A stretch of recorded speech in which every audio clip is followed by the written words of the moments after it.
zombie. Hi guys. Sobrang pula ng blush. Hi guys, welcome to my channel for today's episode ng aking Project 2026. Amats kong lumabas ng Metro Manila. Kasi gusto ko matry yung solo date sa ibang lugar. As in, solo date or parang day trip, ganon. Kasi hindi ko pa yun natatry. Yung as in, gagala lang, kakain, tas uuwi na, ganon. So, ayun yung hinihingan ako.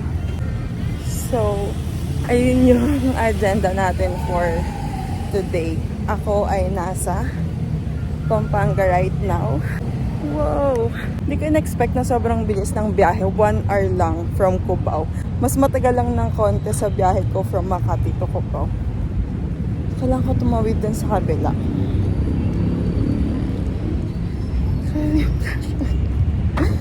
Kailangan ko tumawid sa kabila. Kasi dito sa Robinsons, yung babaan ng bus. At pupunta ko dun sa SM City, Pampanga. So, bakit nga ba Pampanga ang pinili ko? Una, kasi ito yung isa sa pinakamadaling puntahan, pinakamalapit, at marami daw ditong magandang restaurants. So, parang fresh na ng ilaw. Restaurant na may mga masasarap na pagkain. Tapos, andito din yung isa pang gusto ko i-try for the first time. Hinihingal ako.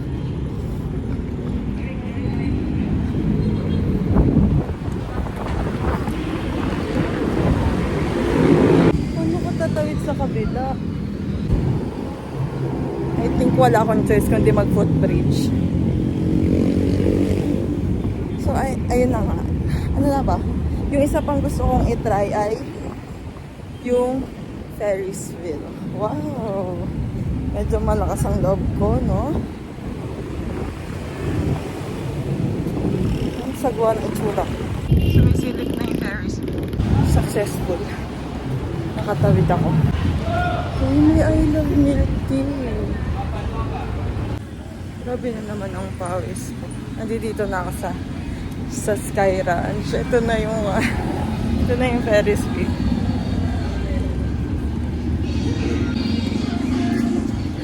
Sure na ba ako? Kaya ko ba yan? Sobrang bagay.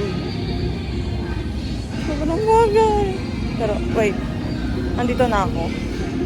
Hindi tayo aatras. Fighting. Parang ngayon lang din ako nakapunta dito na may araw. Lagi kasing dumadaan lang kami dito pag pa-uwi.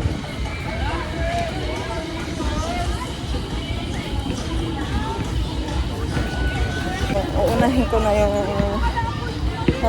Ferris wheel. Para makamove on na ako sa next agenda ko for today. Fighting to me. Hindi ko mahanap yung bilyan ng ticket. No po din sa lab.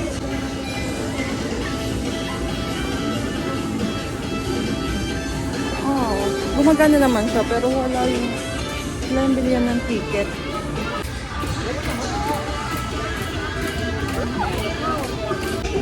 Excuse me po, dito rin po ba yung ticket for Pampanga? Bibili lang po ng ticket. Doon po sa gitna po. Saan Sabi ng po? carousel po. Ayun po. Okay. Thank you. Ito pala. Sa Kangaroo daw.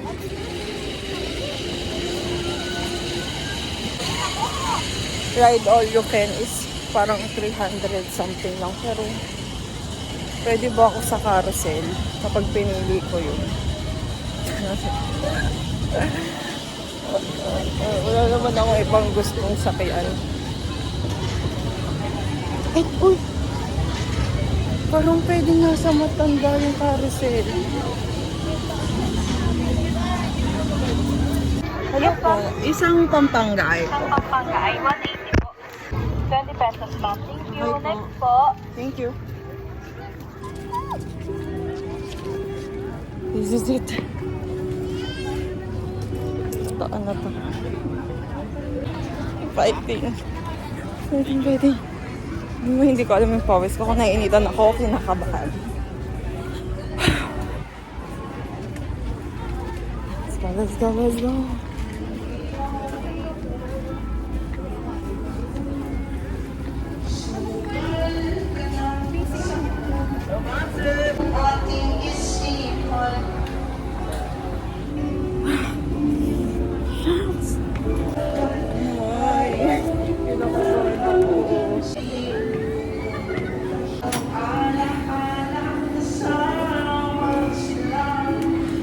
Thank you po.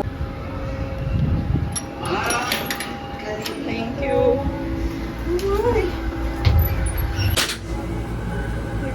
Ano ba mas maganda dito? Dito.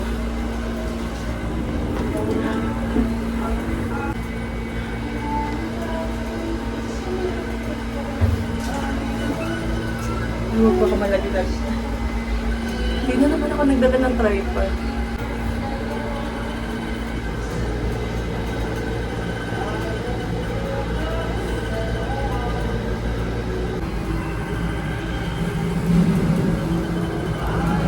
Dati, sobrang lala ng fear of heights ko. As in, sumasakit yung tiyan ko, nagdidilim yung paningin ko sa sobrang kaba, gano'n.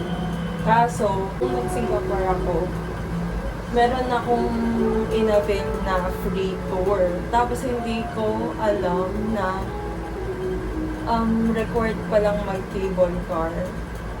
Free lang rin naman siya. Ayun, wala akong choice kung hindi sumakay din sa cable car. Masaya naman yung experience. Tapos after nun, parang napansin ko na hindi na ako masyadong kinakabahan sa heights. Tapos nung itong recently lang, dumaan ako sa Killer Footbridge na sobrang nagpanic talaga ako ng malala. Sabi ko, akala ko wala na yung ganun kong fear. Dun pa pala. Sa isip ko, mag-Ferris wheel ako para ulit. Ma-force ulit akong ma-reset. Parang ganun. Baka. Kasi ganun yung nangyari dun sa cable car eh. So baka gumaan. Ang tagal. Ang bagal niya. Manda ba ako? Nakastock na kami dito.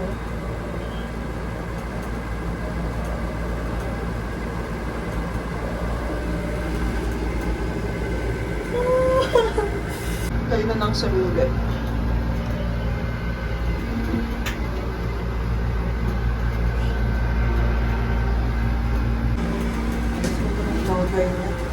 Hindi naman scary yung feeling. Kung di nga lang ako tumingin sa baba, hindi ko ma-realize na mataas na pala nung nasa taas na pala yung ano ba tawag dito? Gondola. Cabin. Basta yung kwarto ko dyan. Ganda oh. Napaaga ata ako. Dapat mga 6:10 na ako. Bakit? Para sunset na sunset. Ang saya niya. Wala, check ka lang dito. Masaya naman siya. Hindi mo makifeel na nasa taas ka. I feel safe naman dito sa sa kung ano mang tawag dito. Malapit na ako sa pinakatuktok. Hindi na lang.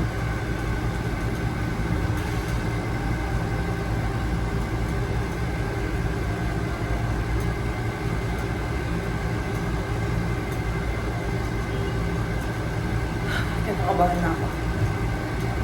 Medyo nalalamig na yung paa. Kaya ginusto ko to. I paid for this. Ayun no, malapit na ako. Ako na yung nasa tok-tok kaya. I think nasa tok-tok na ako. Kasi ayan o. Ito na yung kasunod. Magkapantay na sila. Oh my, ako na yung nasa pinakataas. Darating ko ng tok-tok.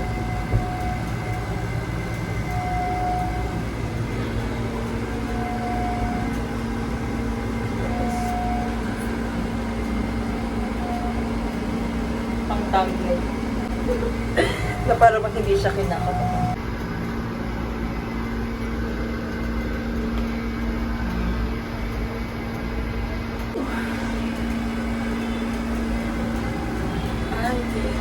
Ate. Dapat ata nag-ride all you can ako. Tapos puro dito lang ako sasakay. Masaya. Masaya na. Nakasurvive ako. I did it. Thank you po. Oops. Oh, I did it. It's not that scary naman pala.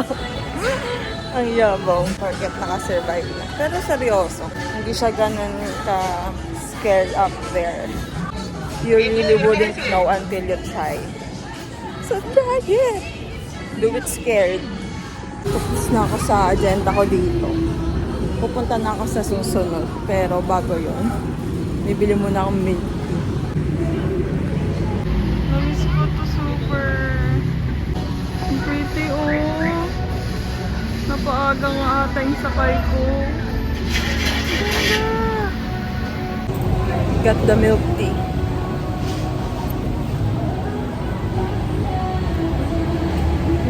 May baon na ako for the adventure kasi tayo ay magko-commute sa susunod na pupuntahan. At hindi ko sure yung tatahakin kong daan. So, fighting to me. Let's go. Oh, so pretty. Hi po, table for one po.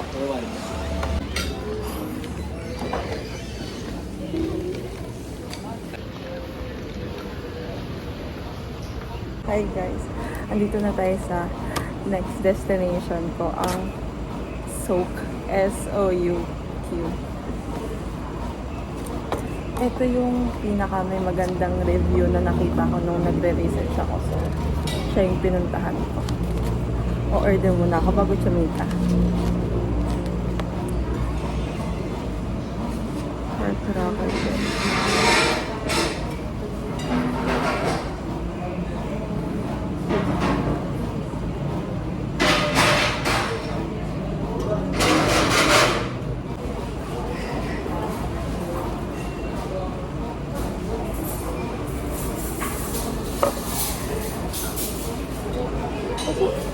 Order.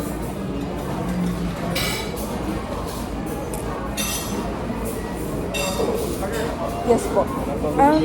Isang sizzling tofu, Sizzling tofu. salted egg tilapia, at saka steamed rice lang. Yun lang. Mag-isa lang po. Yes po. Second order lang po. Sizzling tofu, salted egg tilapia, tsaka 1 steamed rice po. Dalamis ma'am, gusto mag-add. Di na po. Yan na po. Thank you. 15 to 20 minutes serving. Pa-order na ako, pwede na chumika. Yung route na nakita ko online para pumunta dito sa Souk from SM Pampanga, kailangan ko pa mag 2 rides. Yung first jeep is going to intersection, tapos sa intersection sasakay ako ng Pasig Jude. So hinanap ko yung terminal para dun sa intersection. Tapos nung nagtanong ako dun sa barker, sabi niya, meron daw diretsyo na route. So, pinuro niya ako doon. So, isang sakay lang ako. Kala ko, mga bukas pa ako makakarating dito. Pero, madali lang. Kaso, news buhay tumawid. Buti na lang may guard sa labas. So, as tatangatang sa pagtawid, kinulungan niya ako. Nakarating ako dito ng buhay. Congrats.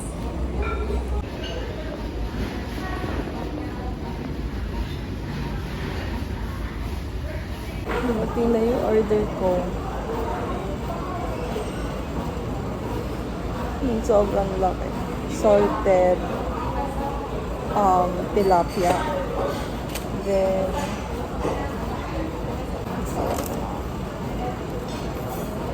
ano ba tawag dito? Firecracker belly. And then rice. Ano? Let's taste test. Sobrang ganda ng lugar. lugar. Sana masarap din yung pagkain.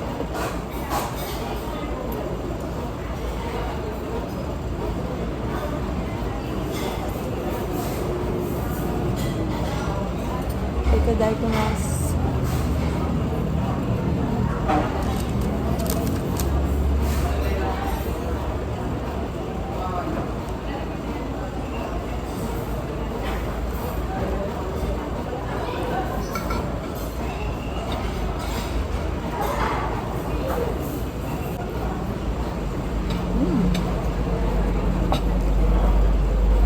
So,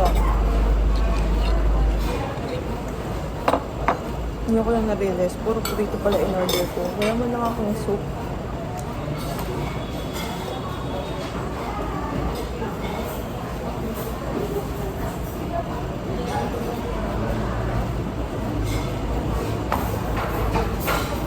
Excuse me po. Pwede ko magpa-additional lang ng mushroom soup po. Hindi ma'am. Thank you. Ba't may mushroom soup sila? Okay. Ito naman yung next. I love tilapia.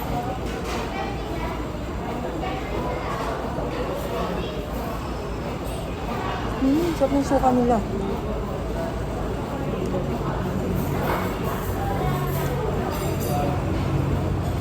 At masarap din yung salted tilapia. May bago na akong luto ng tilapia.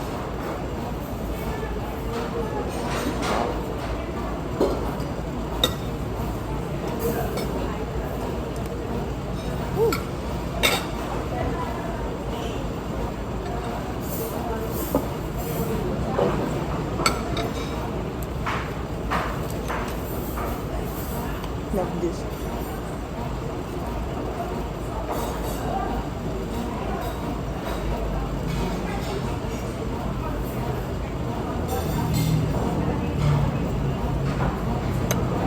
Meron din ganito.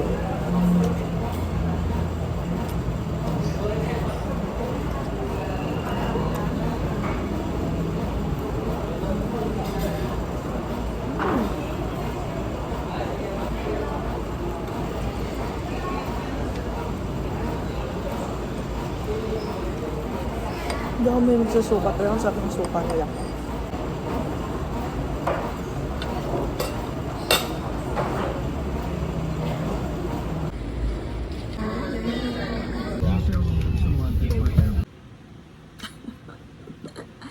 Hi guys, as you can see, ako ay nakabalik na sa aking kabahayan.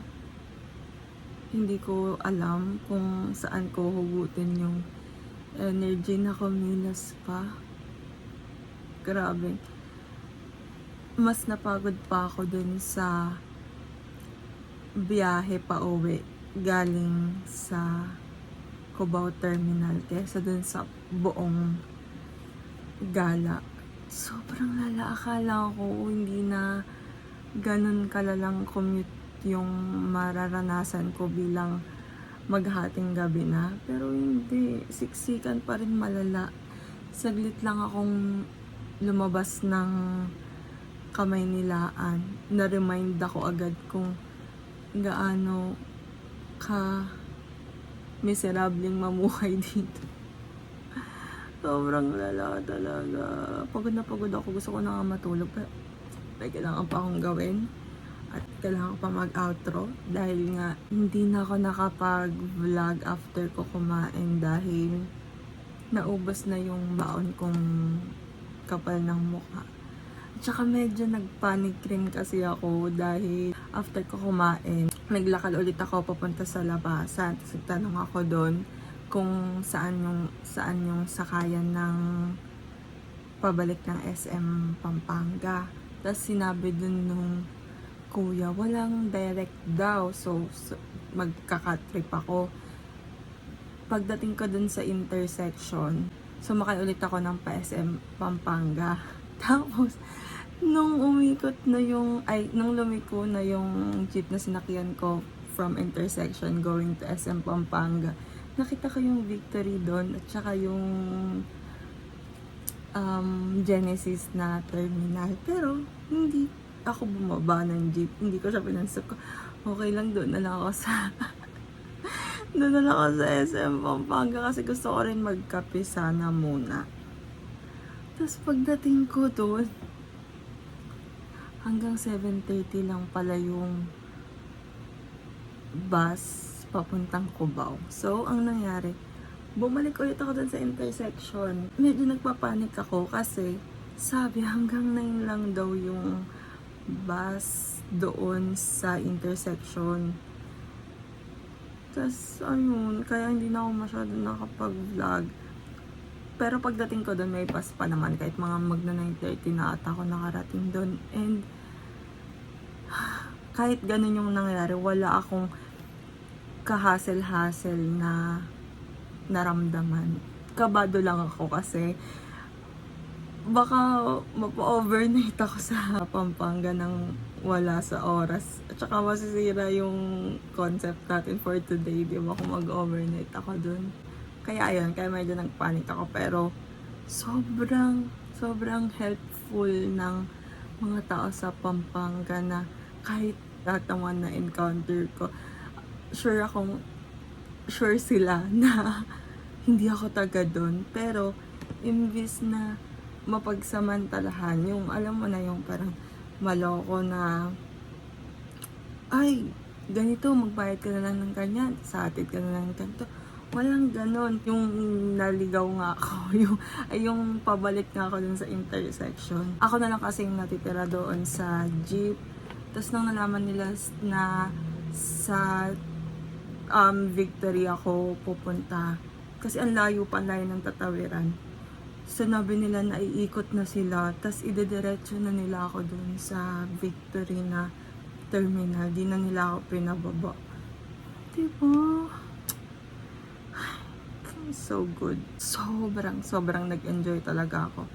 Yung mga lakad-lakad moments ko na hindi ko na na-videohan kasi ano na lang ako, silip-silip na lang ako sa mga view ko. Tsaka sobrang ganda ng ano dun. Sobrang ganda nung sunset na. Yung mga siguro magsi-7 na ata yun. Ang ganda nung sky, as in kulay blue na kulay pink. Ay, feeling ko may video ako na binigyan kasi nga na-amaze ako. So, i-flash ko na lang. Ayan. Charot. Sa soak, super 10 out of 10. Sobrang sarap ng pagkain. Tsaka, 1,000 lang yung total ko para dun sa 4 na item. Tapos may 10% na service charge pa yun, kasama na doon sa 1,000. Diba? So, sobrang sulit. As ang dami ko pang gustong tikman, pero ang hirap nga dahil mag-isa. Ayoko naman magbitbit ng sobrang dami, diba? So, ayun.